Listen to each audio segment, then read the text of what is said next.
So thank you for being a helper and a healer. Cheers to you. Let's get started.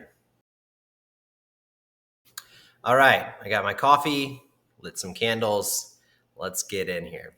So my name is Alex Colston. If I haven't mentioned that already, I am a licensed marriage and family therapist and a helper and a healer and a leader and a self-proclaimed carer for ourselves. I've worked for a little over 12 years in kind of like the merged world of education and community mental health. And look, like I love what I do. I've always loved being a helper and a healer and a caregiver and a leader and all that stuff. But this work is hard, y'all. You know what I mean? I mean, it's hard on a good day, right? It's easy for us to find ourselves in a place where we might be burning out a little bit. And I'll tell you, every system that I have ever been in, so whether an organization like community mental health or working in schools or grant work or whatever it might be, even working with really good people, really good systems with really good programs that are well resourced, well financed sometimes. In every system that I have been in, I have witnessed or I have myself burned out. I have, and not just individuals. I mean, I have seen entire programs or entire systems burn out as well. And what I have found in, my own kind of journey in figuring out how do we as caregivers, as leaders in the field sometimes, how do we either safeguard ourselves from burnout in our systems as well and the people that we serve, or how do we, find a way back home and a path out of it? How do we recover from it? And so that's a little bit of what I want to talk about today. And there's, I think, a real lesson that burnout brings us, which is the truth, the fact that we are human and that we too need to be cared for. And we too need to slow down sometimes and to make sure that we have what we need and to make sure that we're doing okay. And on top of that, just individually, myself as a human being, I wasn't with my team anymore. I wasn't with my colleagues every day. I hadn't seen family.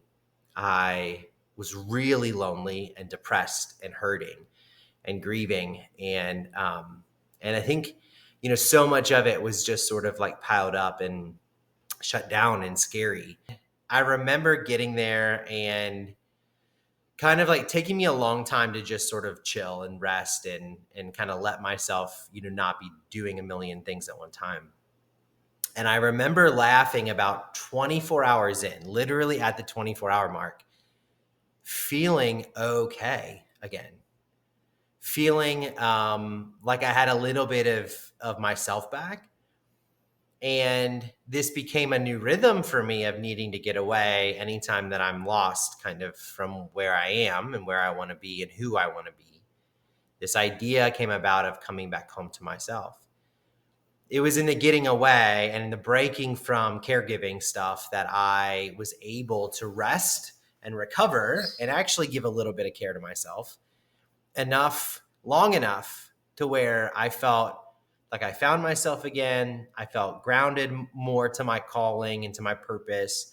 And I was able to come back and to return to the work and kind of jump back in pretty easily, but with a lot more flexibility, a lot more grace, slowing down a lot and not allowing myself to run ragged or to have too much on my plate.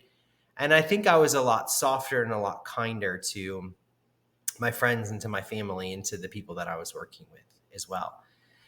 And so in the getting away from all of the caregiving and the direct service that I was providing all the time, I was really able to slow down enough to kind of recover and to soothe what was going on in me. And that was the start of something that became a pattern for me, which I'll talk about in a little bit as well. But I think that's the first thing that I learned about from burnout.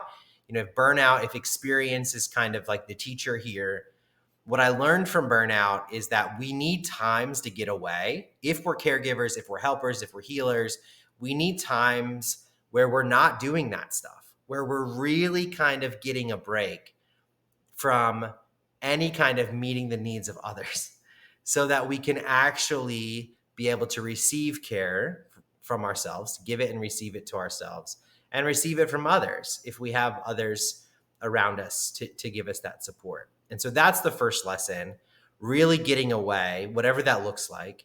That's an important piece, I think, in preventing burnout if you do it proactively, but also in the recovery, in the coming back home to ourselves. We have to break away from the giving, giving, giving, from the always pouring out so that we can fill ourselves back up again. You are worth it and your staff are worth it. Um, and the people that you serve are also worth it, right? Worth all the effort that it takes to get to a place where people are taken care of well so that you can get back to, right, consistently and continue on the work that you're there to do, which is to serve and to help and to heal others in your care.